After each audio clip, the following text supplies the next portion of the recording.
নমস্কার বন্ধুরা, আশা করি তোমরা সবাই খুব ভালো আছো। আমার স্নিগ্ধা মহাপাত্র চ্যানেলে তোমাদের সবাইকে স্বাগত জানিয়ে আজ আমি তোমাদের কবিগুরু রবীন্দ্রনাথ ঠাকুরের লেখা কবিতা প্রশ্ন কবিতাটি আবৃত্তি করে শোনাচ্ছি। ভগবান, তুমি যুগে যুগে দূত পাঠাইছ বারে বারে দয়াহীন সংসারে। তারা বলে গেল ক্ষমা করো সবে, বলে গেল ভালোবাসো, অন্তরে হতে বিদ্বেষ বিষ নাশো। বরণীয় তারা, স্মরণীয় তারা, তবুও বাহিরে তারে আজই দূর তিনি ফিরানো তাদের ব্যর্থ নমস্কারে। আমি যে দেখেছি গোপন হিংসা কপট রাত্রি ছায়ে খেনেছে নিঃসহায়ে।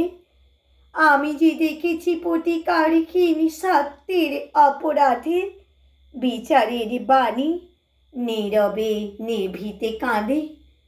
আমি যে দেখিনু তরুণ বালক উন্মাদ হয়ে ছোটে, কি যন্ত্রণায় মরেছে পাথারে নিষ্ফল মাথা কুঁটে।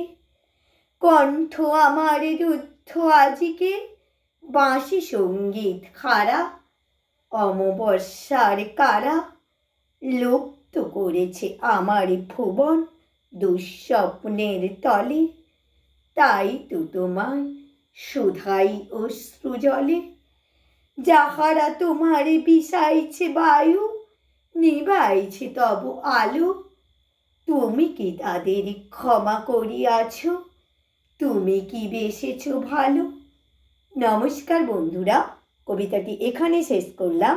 যদি আমার কবিতাটি ভালো লেগে থাকে আমার চ্যানেলটি লাইক, কমেন্ট ও সাবস্ক্রাইব করে আমার পাশে থেকো।